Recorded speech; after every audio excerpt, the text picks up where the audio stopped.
Welcome to the channel, guys. In today's video we're going to discuss house hacking. What is it, how does it work, and we'll walk through an example so that you can get an idea of how it works. Don't forget to like and subscribe to the video, guys. If you think this video is helpful, please comment below to let me know what else you want me to cover in future videos. And with that being said, let's go ahead and get started. So, what is house hacking? I know lately it's been a very buzzword that every social media, any content creator have been mentioning house hacking. House hacking, what does that mean? Everyone keeps talking about it. Well, house hacking actually has been around for quite a while. Your parents have done it, your grandparents used to do it. It's not a strategy that is brand new. Contrary to popular belief, it's actually been around for quite a while. So house hacking, what does it mean? So basically, it's a strategy of finding ways to generate income from your home so that you can reduce your housing expense monthly, right? So if you have a multi-family property, you're essentially renting out one unit and you live in the other unit so that you have income coming in from the same property that will reduce your housing expense. This has been something that savvy investors have always utilized. It is a great strategy for beginners and people who are just getting started in real estate. The best way and the safest way to get into real estate is by doing house hacking strategy, because it's got the lowest risk. You're essentially utilizing the property that you're currently living in to test out your investment skills and also the market. So it works out very good, right? So why would you want to do house hacking, right? Again, this is for beginners, people who are just getting started and they don't want to take a risk on purchasing an investment property that is solely used for an investment purposes. So again, house hacking has a great benefit for beginners and people who are essentially just want to reduce their housing expense as well. So how does it work? So now that we know what house hacking is, how does it work? Well, there's many ways to house hack.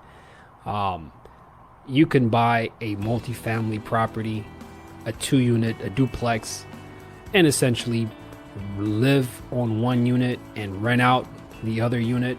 That's one of the best ways of doing it. Preferably if you can find a 3 or 4 unit, that's even best case scenario, especially if you're a single man or woman and you don't have any kids or family. You can live on one of the units and you can rent out the other units. So again, the more units that you have, the better it will be, because you will end up generating more income from the property. So for example, if you have a 4-unit property, you live on one unit, you rent out the other 3, depending on how many bedroom bath setup you have on that property, you can generate enough income to offset your housing expenses, or even make more than have a positive cash flow, meaning you're making more money than you're actually spending. So at the end of the month, you're actually making money. So this is a great strategy again.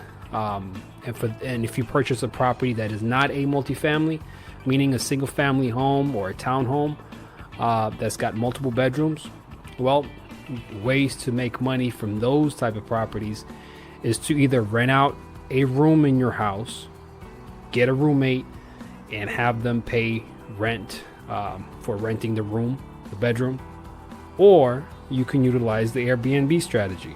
Whenever you're not in town, you can rent out your property on Airbnb or Verbo or any of those temporary rental websites and apps. So again, there's multiple ways that you can make money by using the house hacking strategy, utilizing the same property. And the reason why I say 1 to 4 unit properties, it's because according to the lending guidelines, up to 4 units is considered residential. So if you go to a bank and you're trying to purchase a property, as long as the property only has 4 units or less, meaning single family, duplex, triplex, and fourplex. All of those are considered residential. So you qualify for a residential mortgage. So you can buy those properties for as low as 3% down, right? And what we've discussed this on the financing video, but essentially you can buy a house for 3%, for as low as 3% down. And there's even some programs now that are being introduced, special programs that allow you to purchase with zero money down. There's more restrictions on those, and there's certain qualifications that you have to meet, but there are, since it's a residential, you have a lot more lending options when you're purchasing residential versus commercial.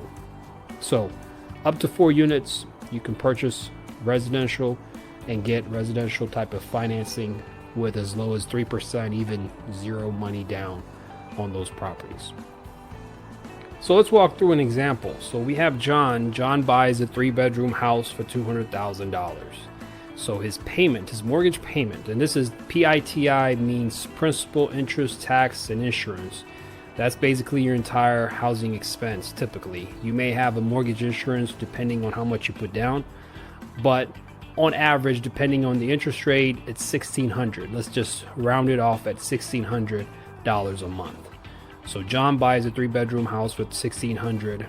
Now he has 2 extra bedrooms because John is single, no family, no kids, and he wants to implement the house hacking strategy. So what John can do is rent out each bedroom to his friends for $500 a month. So now he's generating an income of $1,000 on the same property that he lives in, reducing his housing cost, monthly cost, to $600 a month. So he's living in a 3-bedroom house that he owns for less than $600 a month. In addition to that, he's paying down on his mortgage, which is allowing him to build equity. The house is appreciating over time, which is also adding on to his net worth. And this allows him to save money because instead of paying $1,600 a month, he's paying $600. So he can use the $1,000, put it aside, save up, and in 6 months to a year, he can go turn around and buy another property as an investment or a second property, or even try to save up some additional money and purchase an investment property so that he can rent out. So guys, as you can see, the application of house hacking could be useful if you do it right.